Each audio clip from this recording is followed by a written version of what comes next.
ছবিটি দেখে প্রথমে মনে হতে পারে এটি কোনো ডাম্পিং স্টেশন। সাধারণত সরকারি বা বেসরকারি প্রতিষ্ঠানে নষ্ট কিংবা অকেজো যানবাহনই এমন জায়গায় ফেলে রাখা হয়। তবে অবাক করার বিষয়, এখানে পড়ে আছে প্রায় নতুন কোটি টাকার বাস। জলবায়ু তহবিলের প্রায় 1.5 কোটি টাকায় কেনা এই বাসটি গত 4 থেকে 5 বছর ধরে রাজধানীর আগারগাঁওয়ে পরিবেশ অধিদপ্তর প্রাঙ্গণে গাছতলায় পড়ে আছে। জলবায়ু পরিবর্তন বিষয়ে স্কুল, কলেজ ও বিশ্ববিদ্যালয়ের শিক্ষার্থীদের সচেতন করতে বাসটি কেনা হলেও বাস্তবে কখনোই কার্যকরভাবে ব্যবহার করা হয়নি। দীর্ঘদিন অচল থাকায় ধুলাবালিতে ঢেকে নষ্ট হয়ে যাচ্ছে শীতাতাপ নিয়ন্ত্রিত এই যানটি।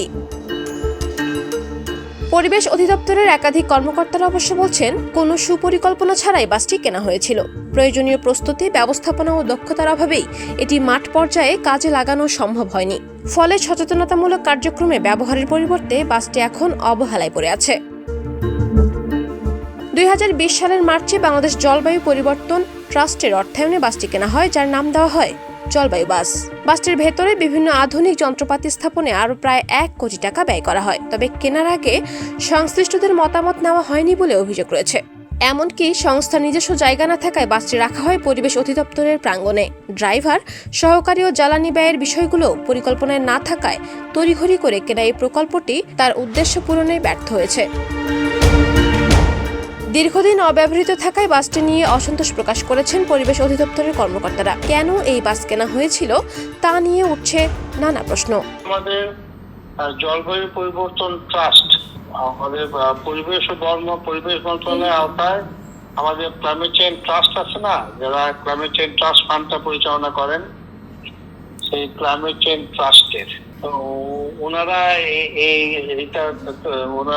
এটা ফার্নিশ করেছিলেন এবং এটা বেশ কয়েক মাস এটা চলেছে, বেশ কিছুদিন চলেছে, এখন বন্ধ আছে।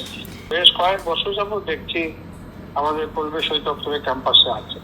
এটা কি কারণে এটা কন্টিনিউ করলো না এটা বলতে পারবো না।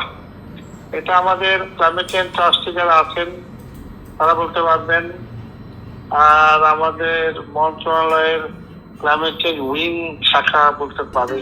অন্যদিকে বাসটি কেনার সময় ড্রাইভার ও পরিচালন সংক্রান্ত বিষয়গুলো প্রকল্পে অন্তর্ভুক্ত করার বিষয়টি স্বীকার করেছেন বাংলাদেশ জলবায়ু পরিবর্তন ট্রাস্টের ব্যবস্থাপনা পরিচালক গাজী মোহাম্মদ ওয়ালিউল হক। তিনি জানান, পরবর্তী বোর্ড সভায় এ বিষয়ে সিদ্ধান্ত নেওয়া হবে। বাসটা বেসিক্যালি প্রচারণা করার জন্যই করা হয়েছিল, জলবায়ু পরিবর্তনের বিষয়ে প্রচারণার জন্য করা হয়েছিল।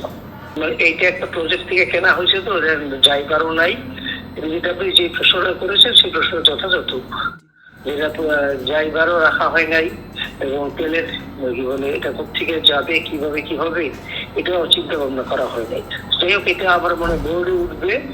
নতুন বোর্ড আসছে, যেহেতু আমাদের মন্ত্রী মহোদয় আসছেন, নতুন হয়েছে, এখন হয়তো বোর্ডের সিদ্ধান্ত হবে, তারপরে কিভাবে কি করবে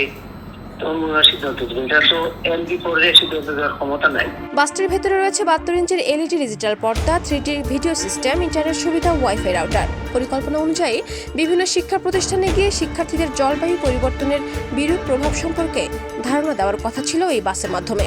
তবে বাস্তবতা বলছে, কোটি টাকার এই জলবায়ু বাস এখন নিজেই অব্যবস্থাপনার এক নিদর্শন। Desk report, campus Times.